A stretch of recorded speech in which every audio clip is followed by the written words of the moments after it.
आपल्या महाविद्यालयाचे प्राध्यापक डॉक्टर अंकुशराव जाधव सर यांना मी विनंती करतो व्यवस्थापन डॉक्टर बाबासाहेब आंबेडकर मराठवाडा युनिव्हर्सिटीचे छत्रपती आणि नुकतीच त्यांना शिक्षण क्षेत्रातील जी आपण सर्वोच्च अशी पदवी म्हणतो त्याची PhD नुकतीच प्रदान झाली आहे। त्याबद्दल सुद्धा आमच्या महाविद्यालयाच्या वतीनं आपला आदरातिथ्य करणं, आपला सत्कार करणं हे आम्ही आमचं कर्तव्य समजतो। म्हणून आमच्या या संस्थेच्या संचालिका, आमच्या मार्गदर्शक आदरणीय अनिताताई जाधव यांना मी विनंती करतो की आपण आदरणीय डॉक्टर पूजाताई मोरे यांचं आदरातिथ्य करावं।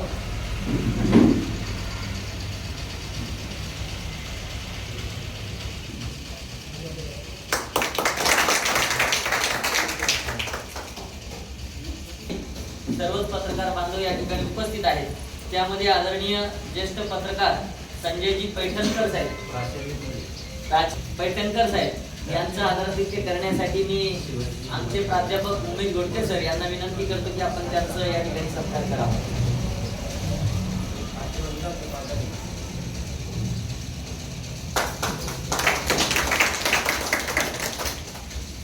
कोणत्या धर्माचा आहे, कोणत्या कुटुंबातून आलेला आहे याचा विचार न करता ते त्याला पाहिजे ती मदत आणि विशेष म्हणजे तात्काळ मदत उपलब्ध करून देतात। म्हणून आदरणीय सरांची ख्याती या परिसरात तरुणांच्या गळ्यातील ताईत म्हणून त्यांना ओळखलं जातं। प्रत्येकाशी जिव्हाळ्याचे संबंध असतात, त्यांचा सुद्धा या ठिकाणी आमच्या सर्व उपस्थितांच्या वतीनं या ठिकाणी समजतो। आदरणीय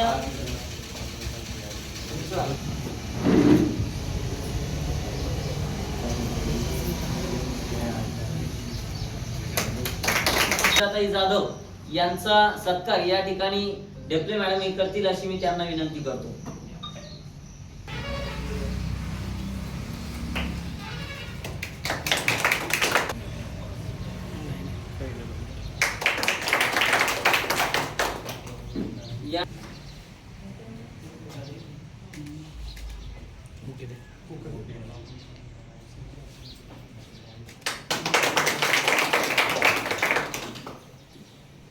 यानंतर रमेशजी इंगळे यांचं देखील आदरणीय सरच करतील। सर तुमच्या हस्ते सर्व पत्रकार बांधवांचा सन्मान करायचा आहे।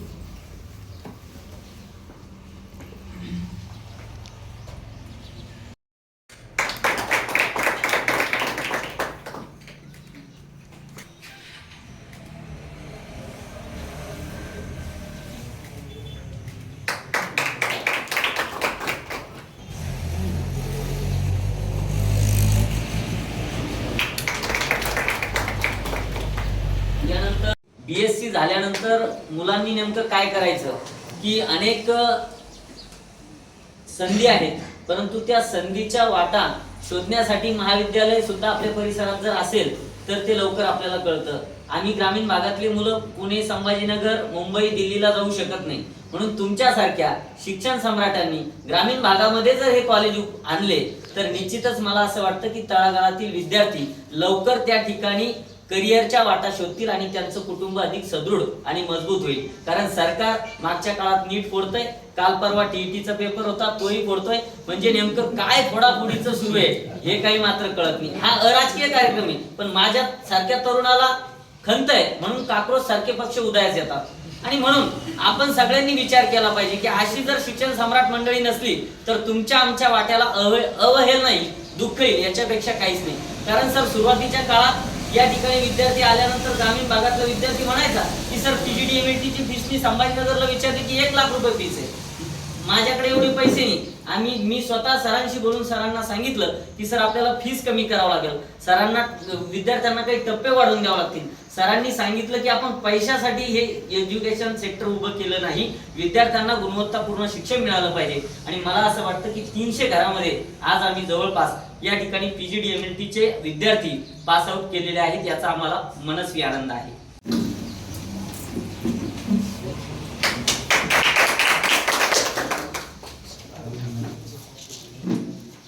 या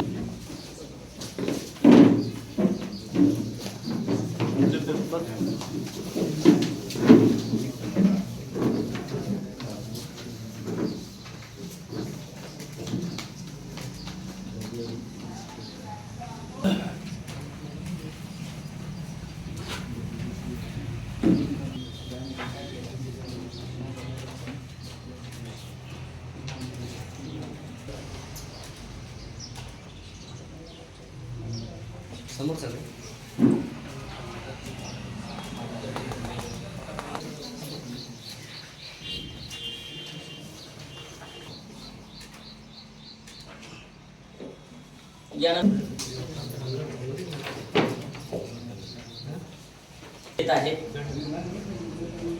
या ठिकाणी आदरणीय प्राध्यापक डॉक्टर मदन सरांना विनंती.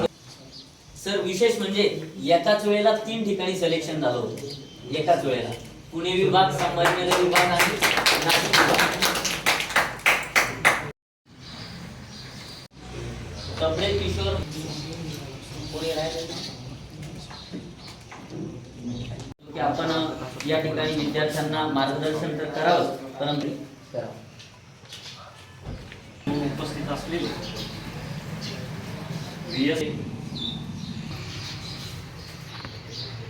सर डॉक्टर बाबासाहेब आंबेडकर मराठवाडा विद्यापीठाचे व्यवस्थापन PGDM-LTची डिग्री आपल्याला या ठिकाणी प्राप्त झाली. ॲडव्हान्स मेडिकल लॅबोरेटरी टेक्नॉलॉजी हा कोर्स आपण 2021 पासून चालवतो. तर अशा सर्व विद्यार्थ्यांचं मी आपल्या महाविद्यालयाच्या वतीनं खूप खूप असं अभिनंदन करतो. Yashwantrao Chavan college of polytechnic या महाविद्यालयाची जी पायाभरणी ती म्हणजे खऱ्या अर्थानं प्रसाद मदन सरांची. आणि पहिल्यांदा आपण त्यांना काही कार्यक्रमाच्या निमित्तानं या ठिकाणी बोलवतो आहोत. छोटेखानी कार्यक्रम आहे, सरांचं मोठं महाविद्यालय आणि आपल्या विनंतीला मान देऊन ते आवर्जून दोघंही उपस्थित राहिले, त्याबद्दल मी दोघांचेही आभार व्यक्त करतो. खरं म्हणजे 2018-19 मध्ये आपण एक प्रस्ताव टाकला होता इथं सिल्लोड तालुक्यामध्ये. तो प्रस्ताव आपण महाविद्यालयासाठी टाकला, परंतु त्या कालावधीमध्ये आपल्याला मिळालं नाही. 2021 मध्ये सरांनी एक दिवस आपला प्रस्ताव दाखल करण्याचा शिल्लक असताना मला फोन केला संध्याकाळी की सर यावेळेस प्रस्ताव दाखल करतायत.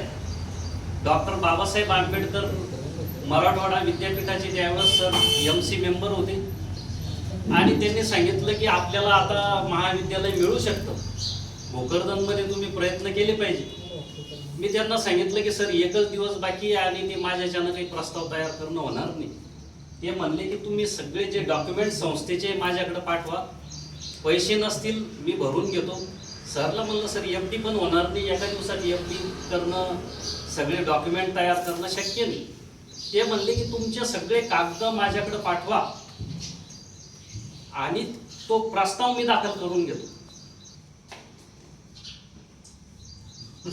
खऱ्या अर्थानं आपल्या संस्थेची सुरुवात तिथून झाली आणि सरांचे जे वडील आहे तर ते वेळोवेळी मला मार्गदर्शन करतात. मी त्यांचा विद्यार्थी सुद्धा आहे.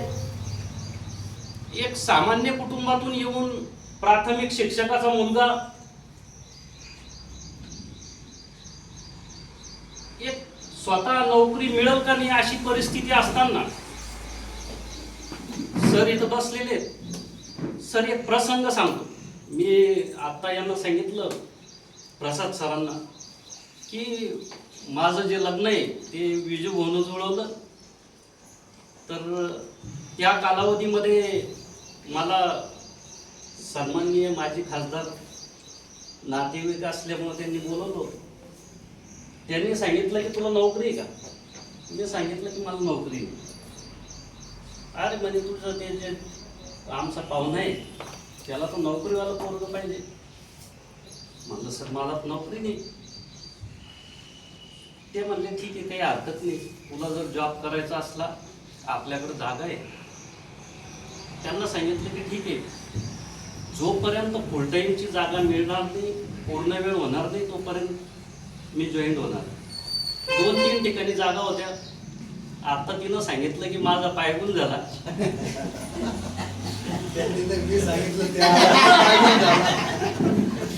असाच एक किस्सा विजू भाऊला माहिती आहे.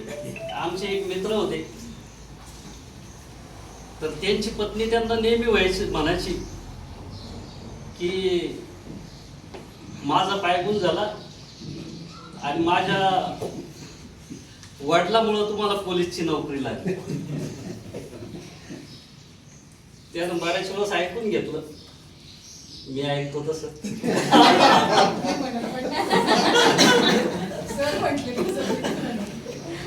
आणि मग त्यानं एक दिवस त्याचा बाण फुटला संयमाचा. त्याने सांगितलं की ज्यावेळेस पोलीसची भरती चालली होती तर त्या भरतीमध्ये ग्राउंडवर तुझे वडील पळत होते. तर असं हसण्याचा भाग आपण या ठिकाणी सोडून देऊ.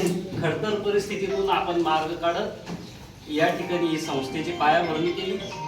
आदरणीय शिवाजीराव मदन सर आमचे या ठिकाणी मार्गदर्शक आहे. मी सरांच्या सोबत मुंबईला होतो. 2020-21चा काळ असेल. आम्ही मुंबईला असताना, मंत्रालयात असताना सरांना एक कर्मचाऱ्याचा फोन आला. त्यानं सांगितलं की आपल्या गावातली एक विद्यार्थिनी आपल्याकडं डी फार्मसीला तिला ऍडमिशन घ्यायचं. त्यावेळेस डी फार्मसीचं मॅनेजमेंट कोट्याचं 3-3.5 लाख रुपये द्यायचे. आणि त्या संबंधित कर्मचाऱ्यानं सांगितलं की सर ते तुमच्या गावचे आणि ते 2 लाख रुपयाच्या वर 1 रुपया सुद्धा द्यायला नाही म्हणताय. त्या सर्वांचे मी खूप खूप आभार व्यक्त करतो. आणि त्यासोबत ज्या विद्यार्थ्यांना आज ही पदवी प्राप्त झाली त्या विद्यार्थ्यांचं मी खूप खूप अभिनंदन करतो. खऱ्या अर्थानं आज डॉक्टरला देव म्हटलं जातं. वैद्यकीय क्षेत्रामध्ये देवाच्या नंतर जर आपण कोणाकडे पाहत असलो तर ते डॉक्टरकडे पाहतो. काही डॉक्टर वेगवेगळ्या पद्धतीनं आज प्रॅक्टिस करतायत, परंतु काही लोक चांगलं सुद्धा काम करतायत. खराब काम करणाऱ्याची संख्या या क्षेत्रात खूप कमी आहे, परंतु त्याच्यामुळे सर्व क्षेत्र, वैद्यकीय क्षेत्र बदनाम होत चाललेलं आहे. अनेक जणांकडे डिग्र्या नसताना ती पॅथॉलॉजी लॅब चालू केलेली. आपण आपल्या शहराचा जर विचार केला तर 80% लॅब धारकाकडे कोणत्याही प्रकारची डिग्री नाही. आणि वैद्यकीय क्षेत्र कोणताही डॉक्टर जो असेल तर तो रिपोर्ट शिवाय कोणत्याही आजारावर विलास करू शकत नाही. त्याच्यामुळं आपण चांगल्या पद्धतीनं निदान करावं, चांगल्या पद्धतीनं रिपोर्ट तयार करावेत आणि रुग्णाला योग्य उपचार मिळाले पाहिजे. योग्य आणि वेळेवर जर त्याला उपचार मिळाले तर निश्चितपणानं त्या रुग्णाला त्याचा आजार बरा करण्यासाठी मदत मिळू शकते. एवढंच नाही तर जे डॉक्टर आपण म्हणतो जीवदान देतात, तर ते जीवदान देण्याची जी प्रक्रिया आहे ती आपल्या सर्वांच्या हातातून जात असते. त्याच्यामुळे आपण आपलं जे काम आहे ते अतिशय प्रामाणिक आणि निष्ठेनं करावं अशा स्वरूपाची अपेक्षा आपल्याकडून व्यक्त करतो. आणि चांगल्यात चांगल्या पद्धतीनं ज्या काही आपल्या उणिवा असतील, जास्तीत जास्त चांगल्या पद्धतीच्या टेक्नॉलॉजीच्या ज्या मशिनरी असतील तर त्या आपण आपल्या लॅबमध्ये उपलब्ध करून त्या आधारावर रिपोर्ट तयार करावे अशा स्वरूपाची अपेक्षा व्यक्त करतो. आपल्या सर्वांना खूप खूप शुभेच्छा देतो आणि या ठिकाणी थांबतो. धन्यवाद.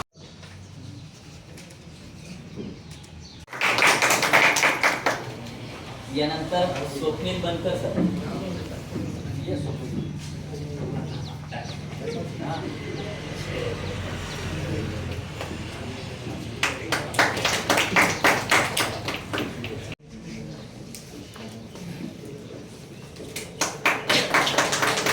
आज अंकुशरावने सांगितलं आले तर बघा, नाही तर पुढच्या कार्यक्रमाला बोलवणार नाही. कारण की हा तिसरा कार्यक्रम आहे की ज्याला त्यांना नाही म्हणू शकलो नाही. आजच्या आपल्या Yashwantrao Chavan college of polytechnic या महाविद्यालयाच्या PGDMLT 4च्या पदवी वितरण समारंभासाठी उपस्थित असलेले आमचे मित्र अंकुश सर, तसेच आमच्या ताई अनिता ताई, उपस्थित प्राचार्य, माझ्या सुरत पत्नी पूजा मोरे, तसेच उपस्थित सर्व पत्रकार बांधव व विद्यार्थी मित्र. खरं पाहायला गेलं तर यांनी जे सांगितलं तेवढा काही मोठा मी या ठिकाणी नाहीये, कारण की आमच्या पण महाविद्यालयाची सुरुवात 2007ला 1 BHKच्या याच्यामध्ये सुरुवात झालेली होती. त्यावेळेस BCA कोर्स आम्ही त्यावेळेस स्टार्ट केलेला होता. पण आज पाहायला गेलं तर आमची विद्यार्थी संख्या 3500 आहे.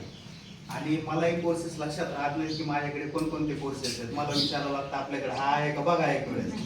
कारण की वडिलांचा हातभार तर होताच त्यामध्ये, पण ज्यावेळेस ते रिटायर झाल्याच्या नंतर त्यांनी प्राचार्य पद सांभाळलं आणि मग तिथून पुढे मी या महाविद्यालयाची सुरुवात या ठिकाणी सुरुवात केलेली आहे. तसं पाहायला गेलं तर अंकुशरावांनी या ठिकाणी सांगितलं की तुम्ही आम्हाला तो प्रस्ताव, म्हणजे आपण एखाद्या डॉक्टरकडे जायच्या आधी आपल्या एखाद्या मित्राने आपल्याला सांत्वन केल्यासारखं असतं, सर ते डॉक्टर चांगले आहेत, ते कुठे इंजेक्शन महसूस होत नाही किंवा टॅबलेट देत नाही किंवा सलाईन लावत नाही, पण त्याला आधीच तुम्ही जर का सांगितलं त्याचं इंजेक्शन दुखतं बरं का, त्याला सलाईन दिल्याच्या नंतर तुम्हाला 2 दिवस जाग येत नाही, मग तुम्ही तुमच्या पद्धतीने कसं सांगावं. मी त्यांना फक्त सांगितलं की तुम्ही प्रस्ताव आणा, मला माहिती आहे की हे काही जरी झालं तर इथून पुढे तुम्हाला 8-10 दिवस त्रुट्या पूर्तता करण्यासाठी मिळते, पण त्यांना आधीच भीती दाखवली असती तर कदाचित त्यांनी तो प्रस्ताव त्या ठिकाणी भरलाही नसता. म्हणून फक्त त्या जागेपर्यंत किंवा त्या ठिकाणापर्यंत आपलं न्यायचं काम असतं, पण बाकीची मेहनत जी आहे ती सगळी मेहनत या महाविद्यालय उभे करण्यामध्ये त्यांचीच आहे. खरं पाहायला गेलं तर या ठिकाणी ह्या तर तुम्हाला डिग्री या ठिकाणी वाटलेली आहे किंवा पदवी प्रदान केलेली आहे, हा फक्त तुमच्यासाठी कागद नसून, कारण की बऱ्याचशा वेळेस तुम्ही आता याला घेताल कुठेतरी घरी याला हे करताल, पण हे तुम्हाला की तुमच्या 1.5 वर्षाच्या 2 वर्षाच्या याच्या मेहनतीचं हे फळ आहे. म्हणून तुम्हाला ह्या डिग्रीचा महत्व आज नाही, पण ज्यावेळेस तुम्ही याच्यातून तुम्ही सेवा द्याल त्या सेवेच्या वेळेस तुम्हाला कळेल की आपली घेतलेली डिग्री किती चांगली आणि किती पवित्र आहे. कारण की तुम्ही मेडिकल क्षेत्रामध्ये आहात, पवित्र याच्यासाठी म्हटलं की मेडिकल क्षेत्र जे काम आहे ते पवित्र काम आहे आणि ते पवित्र काम तुम्ही या ठिकाणी करणार आहात. म्हणून या डिग्रीचा उपयोग तुम्हाला या भविष्यामध्ये चांगल्या प्रकारे करता यायला पाहिजे.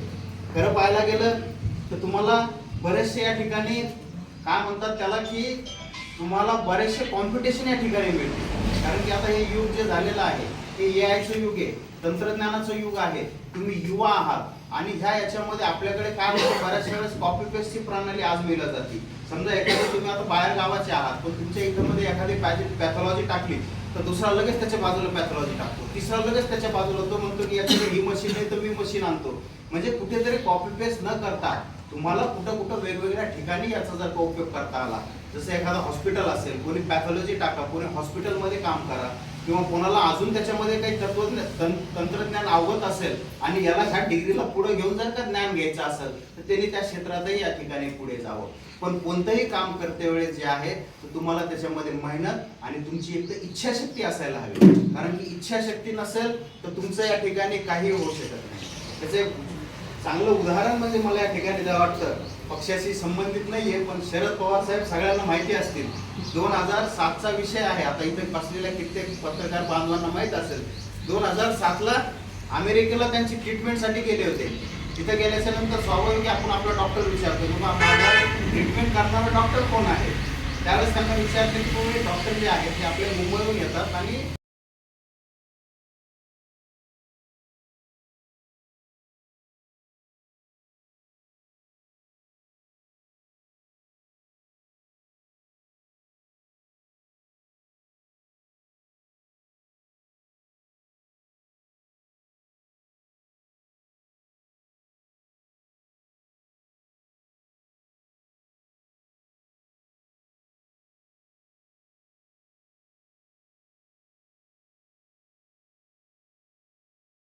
ह्या कालावधीमध्ये तुम्ही पूर्ण करून घ्या, म्हणजे 7 ते फार तर फार 2008 पर्यंत. पण 2007 पासून आता कोणता आहे 2027 पकडा ना, म्हणजे 20 वर्षाचा कालखंड या ठिकाणी गेलेला आहे. आणि याच्या मागे फक्त काय आहे तर शरद पवार साहेबांची इच्छाशक्ती आहे. कारण की डॉक्टरांनी सांगितलं की तुम्ही फक्त 6 महिन्याचे मेहमान आहात आणि तुम्ही जर का 20 वर्षाचा कालखंड फक्त इच्छाशक्तीवरती काढू शकता तर तुम्ही विचार करा की तुमच्या इच्छाशक्तीवरती तुम्ही काय नाही होऊ शकत. हे सांगण्याच्या गोष्टी नाही आहेत, ह्या ऍक्च्युअल परिस्थितीच्या गोष्टी आहेत. कारण की जोपर्यंत तुम्ही या सगळ्या याच्यामध्ये तुम्हाला ती इच्छाशक्ती जागृत करत नाही तोपर्यंत तुम्हाला यश मिळणार नाही. खरं पाहायला गेलं तर आजचा आनंद हा तुमचाही आहे आणि तुमच्यासोबत तुमच्या पालकांचाही आहे. कारण की इथून घरी गेल्याच्या नंतर आता तुम्हाला पालक म्हणतील माझ्या मुलीने डिग्री आणली, माझ्या मुलाने डिग्री आणली. तुम्ही हा अनुभव तुम्ही त्यांच्या चेहऱ्यावरती नाही बघणार, पण त्यांच्या मनातला जो अनुभव आहे, तुम्ही ज्यावेळेस तुम्ही घरी जाताल ही डिग्री दाखवताल ते 10 जणांना सांगतील माझ्या मुलीला आज डिग्री मिळाली बरं का, माझ्या मुलाला आज डिग्री मिळाली. आणि तो एक आनंद तुमच्या याच्यामध्ये वेगळा आनंद आहे. म्हणून आजचा हा सन्मान तुमचाही आहे आणि तुमच्या पालकांचाही आहे. खरं पाहायला गेलं तर ही डिग्री देण्यामागे तुमच्या शिक्षकांचाही तेवढाच वाटा आहे. कारण की विदाऊट हे शिक्षक नसले तर, कारण की आता नाव घ्यायचं विसरले, कृष्णा सर इथे काय म्हणून आहेत आपल्याकडे, प्राध्यापक आहेत. खरं पाहायला गेलं तर हे यश त्यांचंही आहे, कारण की इतक्या चांगल्या पद्धतीने त्यांनी सूत्रसंचलन या ठिकाणी केलेलं आहे आणि तुमच्याकडनं ह्या डिग्र्या त्यांनी कंप्लीट करून घेतल्या. म्हणजे खरं म्हणजे त्यांचंही या ठिकाणी अभिनंदन करायला पाहिजे. आता मी तर याला बऱ्याचशा वेळेस लहान भावासारखा मानतो, कारण की तो काम एखादं त्याला अंकुशरावनी सांगितलं की तो पाठपुरावा म्हणजे पिच्छा सोडतच नाही. तिथं सरने सांगितलं प्रस्ताव टाकायचा म्हणजे ते दिवसातून 10 तरी फोन करेल मला, मी कुठं असू काय असू त्याला काही घेणं देणं नाही, पण तो पाठपुरावा करण्यामध्ये या ठिकाणी अंकुशरावांचं म्हणजे प्रत्येक याच्यामध्ये त्याची मदत असते. आणि संस्था ज्यावेळेस आपण चालू करतो, काही आल्याच्या नंतर आपल्याला काही अडाणी अंबानी सारखा काही कुठं फंड नसतो. आता ही सुरुवात आहे आणि मी या ठिकाणी अंकुशरावांना शब्द देतो की भविष्यात त्यांनी मला कोणतंही महाविद्यालय आणायचं म्हटलं तर पहिला प्रस्ताव मी त्यांचा तयार करून दे आणि त्या प्रस्तावाला नंतर त्यांना तो आम्ही त्यांचे आहे. विद्यापीठाच्या राजकारणात असेल, प्राध्यापक असतील, ह्या प्रत्येक याच्यामध्ये मी त्यांना या ठिकाणी जरूर पाहिलेलं आहे. आणि याच्यामध्ये मोलाचा वाटा याच्यामुळे म्हटलं की मला इनडायरेक्टली माझ्या बायकोला सांगायचं होतं की तू आल्यापासून भरभराट झाली, म्हटलं ताई आल्यापासून अंकुशरावांची भरभराट झाली. या ठिकाणी मी तुमच्या सगळ्यांचं अभिनंदन करतो. तसेच हा तुमचा शेवट नसून ही तुमची आता सुरुवात आहे आणि मला इथं बोलवलं, तुमचा सन्मान माझ्या हस्ते केला, त्याबद्दल मी अंकुशरावांचे आभार मानतो व थांबतो. धन्यवाद. मला आमंत्रित केलं आणि माझी डिग्री मिळाल्याबद्दल त्यांनी माझं अभिनंदन केलं, त्याबद्दल तुमचं खूप खूप धन्यवाद सर. आणि माझ्या हस्ते तुम्ही इथे आपल्या विद्यार्थ्यांना डिग्री सर्टिफिकेट हे दिले, मला एवढा मोठा मान दिला, त्याबद्दलही मी तुमचं खूप खूप आभार मानते. मुलांनो, जसं सरांनी सांगितलं त्याप्रमाणे मी फक्त तुमची डिग्री नसून तुमची इथून सुरुवात आहे. तर फक्त मी तुम्हाला एवढंच सांगेल की ह्या डिग्रीचा तुम्ही पुरेपूर उपयोग करा. तुमच्या भविष्यात तुम्ही पुढे याचा वापर करून आणखी तुमच्या लॅब हॉस्पिटलमध्ये तुम्हाला तुम्हाला गरिबांना किती मदत करता येईल, कोणत्या पद्धतीने तुम्ही सर्वसाधारण लोकांपर्यंत पोहोचाल आणि त्यांना मदत कराल, हे तुम्ही प्रत्यक्ष अनुभवलं पाहिजे. सरांनी सांगितल्याप्रमाणे हा जो आनंद आहे तो मी आता नुकत्याच 4 दिवसापूर्वी अनुभवलेला आहे, जेव्हा मला डिग्री मिळाली. खरंच ही डिग्री मिळणं म्हणजे आपल्यासाठी इतकं महत्त्वाचं असतं की आपल्या आई वडिलांना जो आनंद होतो तो खूप मोलाचा असतो. त्याचबद्दल मला डिग्री मिळालं त्याच्यात सगळ्यात महत्त्वाचं श्रेय हे माझ्या मिस्टरांना, माझ्या पतिदेवांना जातं. आणि मी तुम्हाला इथून पुढे तुमचं जे काही आयुष्य असेल ते तुम्ही यशस्वीरित्या पूर्ण ज्या तुमच्या जबाबदाऱ्या असतील ते यशस्वीरित्यापणे पार पाडा आणि तुम्हाला तुमच्या पुढील आयुष्यासाठी खूप खूप शुभेच्छा देते आणि थांबते. मार्गदर्शक जे मला वेळोवेळी मार्गदर्शन करतात, प्रसाद मदन सर, खऱ्या अर्थाने त्यांनी सांगितलं पण खरंच त्यांना जास्त डिस्टर्ब करतो. सुरुवातीला मी जास्त डिस्टर्ब करतो कारण की ते मला एकदा बोलले होते की तुला आठवण येते का नाही, त्याच्यामुळं मग मी सुरुवात केली की म्हणलं 15 दिवसात सरला एक कॉल झालाच पाहिजे. सर या ठिकाणी आले, सरचे मी आभार व्यक्त करतो. त्यांच्यासोबतच पूजा मॅडम या पण आल्या, यांचे पण आभार व्यक्त करतो. आपले सर्व पत्रकार बंधू यांचे सर्वांचे आभार व्यक्त करतो. आमच्या संस्थेचे सचिव प्राध्यापक डॉक्टर अंकुश पटेल जाधव यांचे सुद्धा आभार व्यक्त करतो. आणि आजचा कार्यक्रम संपला असं जय.